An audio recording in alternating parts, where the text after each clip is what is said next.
Esa Unggul Podcast.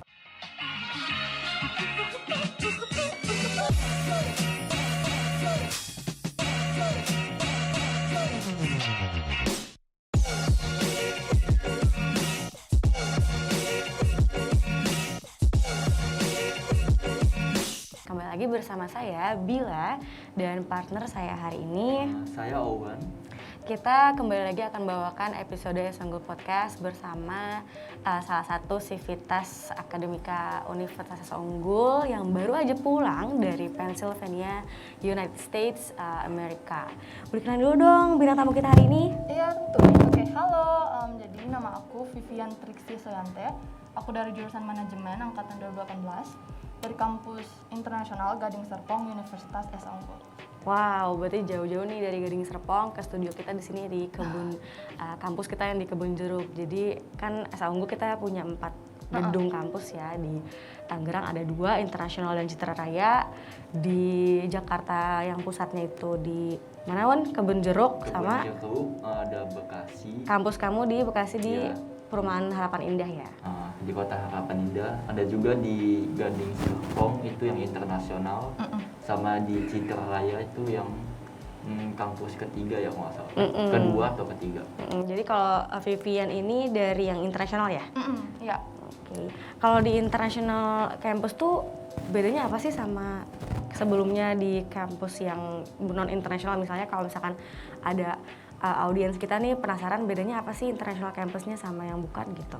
Ya. Jadi kalau di kampus internasional itu aku kan ngambil yang kelas internasional kan. Ada juga yang ngambil double degree. Tapi aku ngambilnya kampus internasional soalnya waktu itu ditawarin dari Universitas Esa Unggul sendiri. Jadi aku perpindahan dari basis reguler ke basis internasional dan bedanya tuh buat proses belajar mengajarnya sih Kak. Kayak buat proses belajar mengajarnya itu dibawakan secara menggunakan bahasa Inggris. Ada juga menggunakan bahasa Indonesia. Tergantung dari kesepakatan antara para mahasiswa di kelas sama dosen-dosennya sih. Kalau misalkan untuk double degree, itu biasanya bakal dibawa ke China. Soalnya kan ya Esa Unggul kayak partnership sama salah satu University di iya. China. Jadi pas kamu kelas mahasiswa Esa Unggul dari International Campus lulus itu bisa ambil program double degree. Kalau aku kelas internasional, jadi buat kelas internasional palingan summer internship doang di sana. Cuma karena corona jadi agak tricky ya buat I see, mungkin bisa dilakukan secara hybrid tapi tetap aja ada experience dari campus dari negeri lain ya. It's very interesting, Mun. Iya. Aku mau nanya ke Kak Vivian nih, gimana sih cara masuk ke program ISMA ini? Kita back to the topic nih yang kita tuh perasaan banget nih baru aja balik dari Pennsylvania dan melalui program ISMA ya.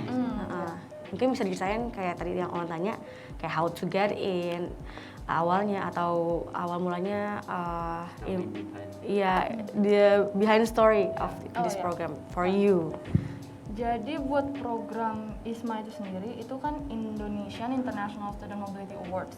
Awalnya tuh aku nggak tahu kalau misalkan nama yang bakal diambil tuh ISMA, taunya cuma pertukaran pelajar internasional aja. I see. Aku awal tahu mengenai ISMA ini dari sosialisasi kampus mengajar MBKM. Soalnya waktu itu tuh aku emang niatin pengen ikut kampus mengajar MBKM kan. Cuman pas pemaparan sosialisasi kampus mengajar ini secara briefly dipaparin lah kalau misalkan buat MBKM bakal ada program ini.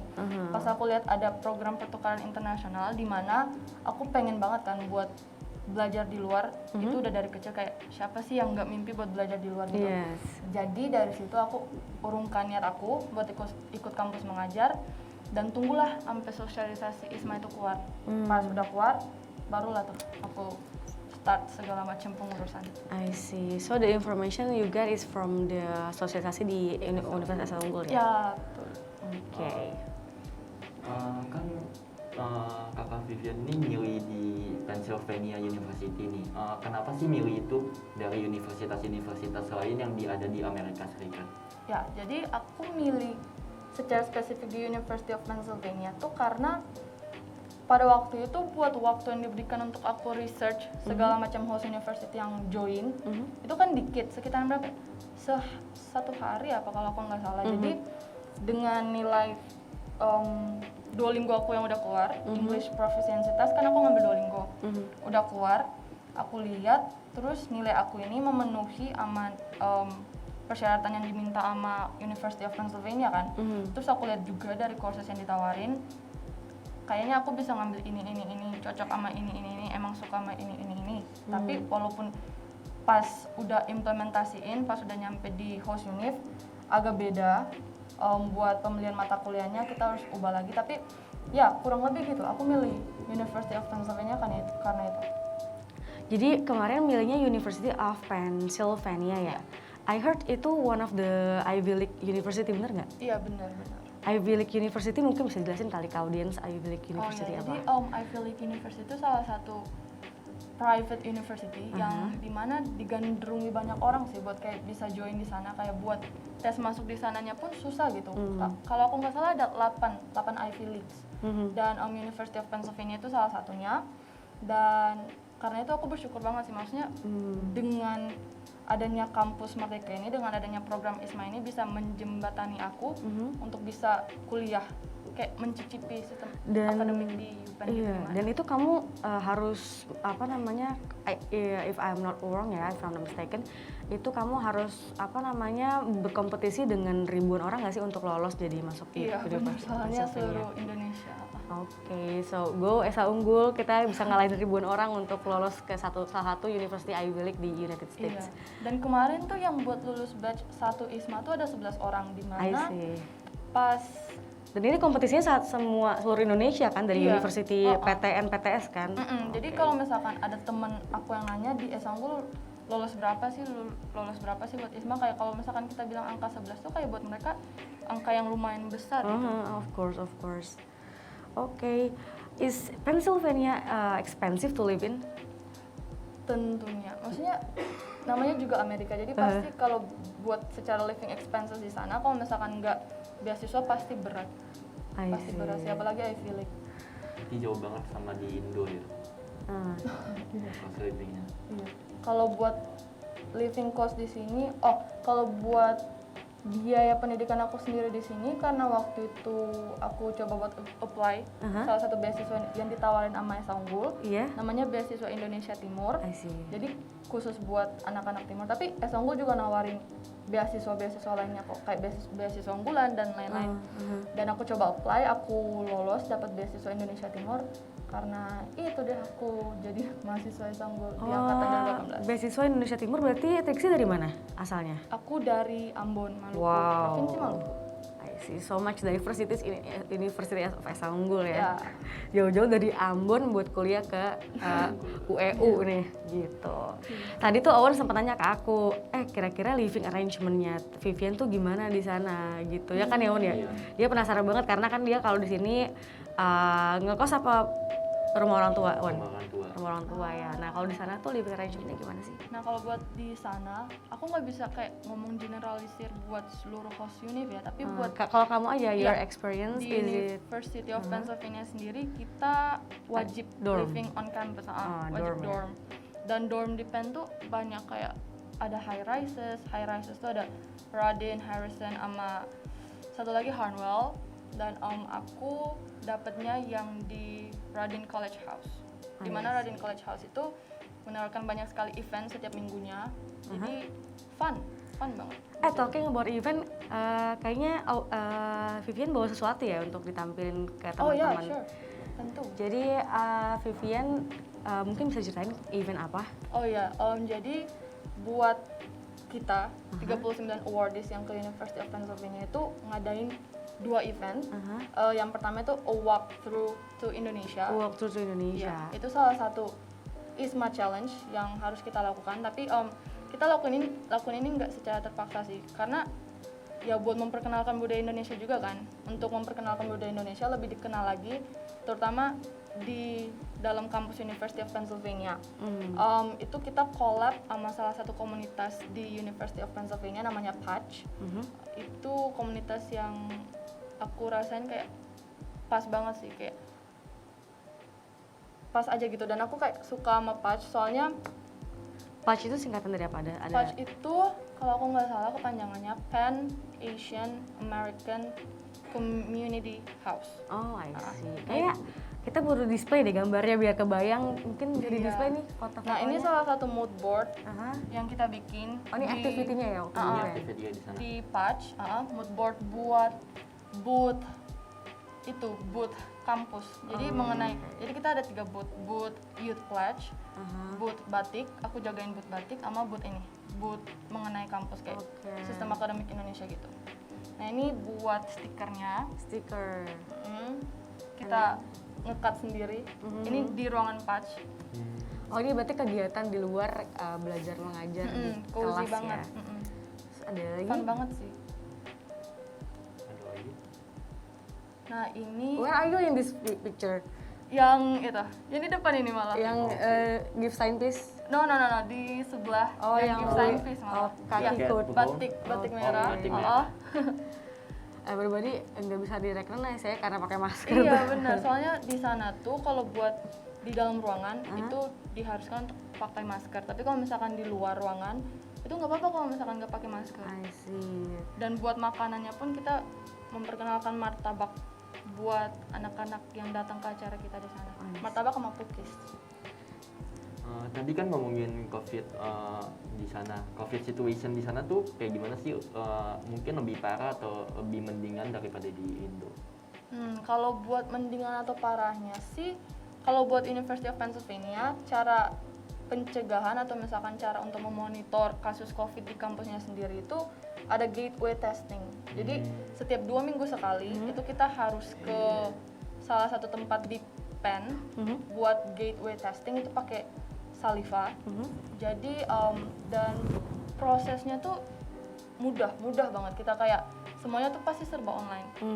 Daftar lewat online, terus pas masuk ngasih beberapa informasi personal, terus dikasih lah itu kayak tube apa gimana gitu. Pas udah tinggal kita lihat hasilnya negatif atau positif lewat salah satu website dari Penn juga. Jadi safe to say kalau COVID situation in Pennsylvania University itu cukup in control ya. Jadi kayak soalnya kan ada beberapa negara in Western city atau kayak in general in Europe gitu mereka udah kayak bebas aja gitu kan. Bahkan nggak pakai masker lagi. Tapi kalau di sana cukup ketat ya. Iya, kalau di dalam ruangan iya pakai masker. Tapi kalau di luar nggak apa-apa kalau misalkan nggak mau pakai masker. Tapi pas kita mau balik itu buat kasus COVID yang varian baru yang Omicron itu di New York sempat naik dan sempat juga UPenn jadi pindah belajar online selama berapa minggu kalau aku nggak salah. Jadi sempat juga experience Iya. online learning ya. Online learning in there. Beside that offline. Pas aku udah balik ke Indo, nah baru UPenn experience online learning lagi. Oh, I see. How was it di kelas? Apa namanya? Maybe kita mau sharing experience kalau misalkan di kelas di UPenn itu kan ada some class yang FGD, ada some class yang seminar gitu. Kalau di sana gimana? Aku banyak sih, jadi banyak format kelasnya yang kayak misalkan tadi kakak bilang, ada yang seminar, ada yang lecturing. Aku ada ngambil yang seminar, ada juga yang lecturing. Kalau misalkan buat kelasnya kayak anak-anaknya lebih sedikit, pasti buat pembahasan materinya lebih fokus gitu loh. Tapi kalau misalkan yang banyak, ada juga yang sampai ratusan kelasnya itu aku ngambil kelas psikologi kalau aku nggak salah. So far sih aku suka sama sistem belajar di sana, kayak engaging, dinamis juga, dan terlebihnya dosen-dosennya sih. Aku appreciate banget dosen-dosen di sana, kayak motivasi mereka buat mengajar tuh bukan cuman memberikan materi terus udah mau tahu atau enggak itu urusan kalian, tapi lebih ke komunikasi, kayak nekanin banget buat kalau misalkan kalian ada apa-apa email ya, kalau misalkan kalian ada apa-apa ngasih tahu ya. Jadi komunikasi sih penting di sana tuh. Kak Vivian ini kan dia dari Fakultas Ekonomi ya. Betul. Dan, di sana kan bisa kayak cross faculty gitu. Di situ tuh kalau boleh tahu ngambil fakulti apa? Ya, jadi buat di University of Pennsylvania tuh kita diwajibin ngambil 4 courses yang dimana setiap coursesnya itu bebannya 1 CU, 1 credit unit. Aku ngambil macam-macam sih, ada dari psikologi, ada dari komunikasi, ada juga dari marketing. Ada kesusahan nggak sih kayak misalkan kan dari marketing tuh ke psikologi kan agak beda tuh. Oh iya. Ada kayak hambatan-hambatannya nggak pas awal? Oh iya, kalau buat nyari korelasi antara marketing sama psikologi sih sebenarnya enggak terlalu sulit lah. Soalnya kan kalau misalkan untuk marketing itu lebih fokus kayak gimana cara kita memahami consumer behavior dan lain-lain. Terus bisa mengerti kayak psikologi mereka gimana biar campaign yang kita adain itu bisa tepat sasaran gitu. Palingan kalau buat kesulitan yang aku alamin selama proses belajar mengajar di sana itu bahasanya. Soalnya ya mau gimana pun ini kan bukan your bahasa ibu aku kan. mother language. Mm-mm. Yes. Jadi di sana tuh dan kayak 24 jam 24/7 buat menggunakan bahasa Inggris tuh buat aku sesuatu yang out of comfort zone banget. So everyone you meet there is someone new. It's Iya, everyone benar. new. Kecuali Kayak- dari 38 ISMA Awards. I see. Tadi sempat cerita ada kegiatan yang namanya Pancasila. Ah ya, Pancasila It's komunitas. very interesting name ya. Kita Iya. dari Pennsylvania jadi Pancasila. Iya. Plesetan. It's very cool actually. I think we have some documentation that we can show to our audience ya.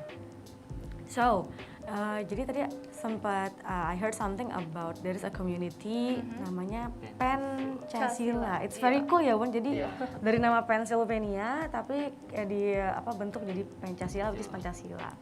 Is it one of the event? Iya benar. Jadi ini I salah spot satu, you there. Iya. Iya. Ini salah satu event juga dari kita anak-anak ISMA dan kali ini tuh kolaborasinya bareng anak-anak Pancasila di mana tuh Pancasila itu community tempat berkumpulnya anak-anak Indo yang kuliah di University of Pennsylvania. Ini kamu tari apa kalau Aku nari tari lenso karena aku dari Ambon kan. Tari dan- lenso? Iya. Oke. Dan aku rasa kayak palingan orang barat orang-orang di sana tuh palingan tahu dari Indonesia tuh apa Jakarta atau enggak Bali, paling famous di Bali. Yes. Jadi aku pengen kayak pas buat nge-apply jadi performer tuh aku juga sempet kayak gugup, takut, ragu gitu mau nggak tapi kayak But you go for it. iya You karena go girl. iya karena aku ingin memperkenalkan sesuatu yang baru buat University of Pennsylvania mengenai Indonesia ya di mana I see. tari lenso ini dari Maluku. What is the most unforgettable experience you have there, if you have any? Buat unforgettable experience tuh Yang one of berkesan. the happiest things sih orang-orang di sana yang aku temuin sih sama komunitas Patch lebih tepatnya kayak kalau misalkan setiap kali aku ke Patch pasti rasanya kayak senang aja tenang Oke. aja kayak Tadi the comfort zone Patch aku. tadi apa? Pan Asian American Community House. Community House. Patch kayak some kind of nama beverage drink ya, ya kan? Jadi so one of the happiest thing adalah people-nya ya. The people. People-nya di sana. Berarti di situ tuh pertemanannya tuh kayak gimana, kayak mungkin gampang gak sih berbaur sama anak-anak di situ? Is it any different in here kayak pertemanan dalam kuliahnya gitu? Kalau buat aku sendiri, karena aku ngusahain buat ngejauhin kayak frat parties dan lain-lain. Kalau misalkan Good girl. kalau misalkan paling kalau misalkan untuk mau gampang berteman sih kayak gitu, join frat parties dan lain-lain. Tapi aku nggak mau kayak yang asal Iya, yang asal go for it. Yes, Nanti yes. pulang-pulangnya takutnya kayak bikin orang tuh kecewa apa gimana. Jadi aku kayak take it slow aja buat kayak pertemanan. Palingan buat pertemanan tuh aku mencoba community. membangunnya ikut Community, organization. orang-orang yang aku temuin. Positive events lah. Di kelas juga bicara mengenai clubs. Iya, aku sempat join juga 2 clubs di sana. What is it? Yang pertama tuh Interfaith Club, namanya Interfaith Club. Prism. Uh-huh. Jadi kayak berhubungan sama ya interfaith. Yes. Dan yang kedua Is it itu some kind of religion? dan So it's yang- like your church community? No. Jadi buat orang-orang yang ada di dalam klub itu sendiri bukan cuma untuk Christian. Soalnya kan BTW aku Christian, jadi Yes. buat orang-orang yang join di situ bukan cuma Christian kok, ada Muslim, ada agama-agama lain juga yang dimana kan di luar sana kan bukan cuma 6 agama besar yang diakui sama Yeah, Indonesia see kan. so Ada many lebih. out there right now. Iya, dan aku baru sadar di saat We don't aku even datang know ke the sana. name. Bener. We didn't even recognize if that's a new religion, but yes. Iya. Dan yang satunya lagi aku join ASEL Expand, itu kayak social enterprise gitu, social enterprise club. Waktu itu buat salah satu acaranya aku ditawarin buat bisa nggak nge-host atau nge-MC. I see. Salah satu lagi, sesuatu hal yang di luar zona nyaman aku, tapi kayak ambil aja, kayak mau lancar atau enggak ke belakangan gitu loh. So, Vivian, from your experience, that is so many interesting things happening there. Is there any tips that you could share to our fellow Esa Unggulans, Esa Unggulans, yang mungkin mau juga ikutan IISMA gitu? Jadi kita sekalian inform apa requirements-nya, or any tips from you, anything at all? Karena basically we are asking these tips from every candidate of the IISMA that we undang ke sini, tapi kan everybody has a different tips, right? Iya benar. Apa aja sih yang So, perlu disiapin? Oh iya benar. So what is from you?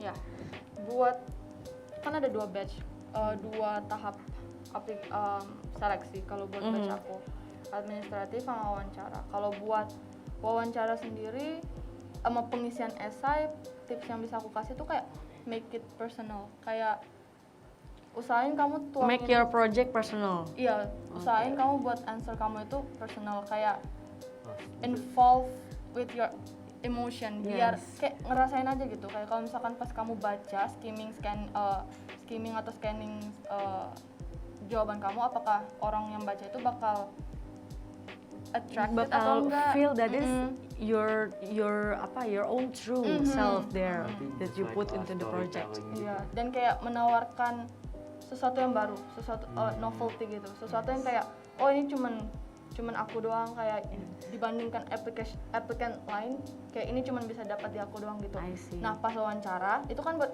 esai, pas wawancara barulah kamu mulai elaborasi lebih detailing lagi jawaban-jawaban kamu, poin-poin yang bisa ditambahkan itu sih. Because that's our superpower. No one can be us. No one can be ourselves. Benar. Right? After you got through in this program and you come back to Indonesia, what do you feel and what do you gain from this program? Yes. What do you gain? Like, do you feel like you're more You gain smarter or Oh, more no. critics, or No. you Get doesn't care new anymore about this relation? nation? No. Malahan buat pas proses wawancara dan juga administrasi, aku sempat kayak nge-mention, kan ditanya juga soal implementasi dari programnya. Aku sempat mention ya, buat cara aku contribute ke program ini enggak muluk-muluk, kayak palingan nge-share, nge-sosialisasiin ISMA secara positif buat future awardees, future candidates yang pengen join. Kalau buat merasa smarter, enggak. Soalnya fakta bahwa aku bisa lulus ISMA pun itu kayak suatu keajaiban. Kayak bandingin ada berapa puluh banyak orang, anak-anak mahasiswa pintar di luar sana, dan yang terpilih aku itu sebuah keajaiban. I bet it is only your feeling aja keajaiban, karena kamu udah terbiasa dengan diri kamu, sedangkan orang-orang di sana you are something cool, a girl gitu. Amin. Ya dia nggak Won, ya kan, that makes sense kan? Kita juga nggak bakal bisa kayak dia juga. Atau dan Owen juga kayak mungkin Owen ngerasa aku biasa-biasa aja, tapi belum tentu untuk aku, untuk Vivian, namanya Vivian Trixie. Jadi aku she has a very cute name, Vivian Trixie, and it reminds me of my pet actually. Okay.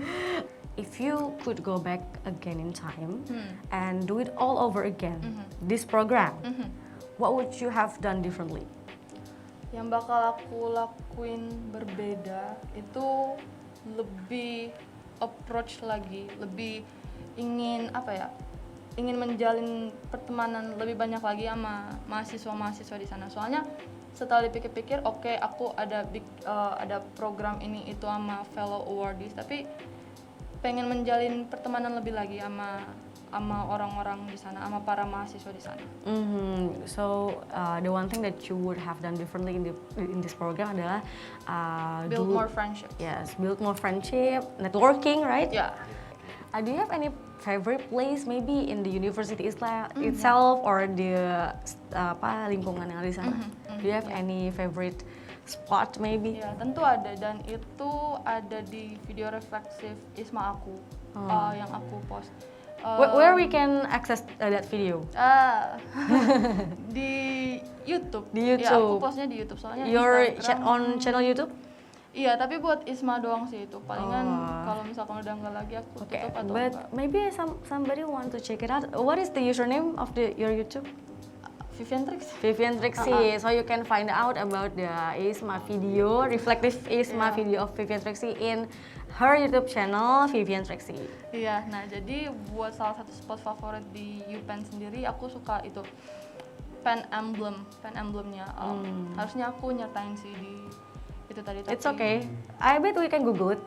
Ya. Pen emblem guys. Ya, You can pen Google emblem it. di mana ada tulisan pen commons di bawah emblem pennya, dan kayak yang bikin aku pengen banget foto depan itu soalnya selama aku research mengenai UPenn, aku nonton salah satu akun YouTube mahasiswa di sana dan ya dia foto di sana, jalan-jalan di sana dan aku pengen banget sih. Alright. Kalau gitu aku mau nanyanya ke Owen. What is your favorite spot or place in the SI Unggul University?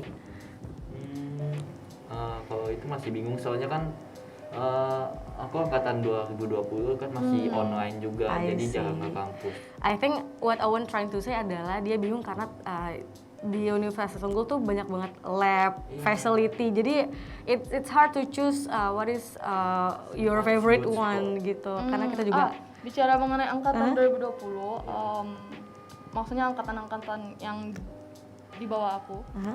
Karena your junior ya. Ya, my juniors. Buat ISMA batch 2 bakal ada di bulan Maret. Jadi mungkin bisa disiapin nih dari sekarang kawan-kawan. Soalnya kampus-kampus yang lain udah pada mulai persiapan loh. Kayak seleksi internal dan lain-lain. Kayak ayo lah see. Unggul. Alright guys, dapat insight tips nih from the senior. Boleh nanya nggak itu untuk kayak persiapannya itu kita harus daftar sendiri atau kita tuh dipilih sama pihak kampus? Ah ya, buat setiap home university beda-beda kan kebijakannya. Ada yang kayak seleksi internalnya ketat banget. Tapi buat SI Unggul kemarin sih, aku nggak tahu karena seleksi alam atau emang seleksi internalnya gitu. Tapi kayaknya sih seleksi alam. Jadi kayak yang maju sampai akhir tuh dikit. Tapi untuk seleksi internal tetap ada. Kayak lebih fokus ke komunikasi, koordinasi gitu. I see. Alright. I think we have gone through every bit of the questions that we have for Vivian Trixie, one of the peserta awardee from the ISMA this year last year 2021. Alright, guys, I think we have enough take Vivian's time ya. Kita udah banyak banget ngambil waktu Vivian untuk bertanya-tanya, berbincang-bincang tentang program ISMA yang dia lakukan, pengalamannya gitu. Ada lagi yang Owen mungkin mau sampaikan ke bintang tamu kita? Kayaknya sih udah cukup sih untuk kali ini. So, do you want to be the next ISMA awardee, Owen? Let's go, I'm rooting. Alright, let's see if Owen can get through this ISMA program ya guys. Amin. Finally, we have to end this episode, but worry not, we're going to add some more episodes from you soon enough. So keep follow our social medias, Unif _SI Unggul. Yes, at our YouTube, Facebook, Instagram, Twitter, we have it all. So see you guys at our next event. Bye bye.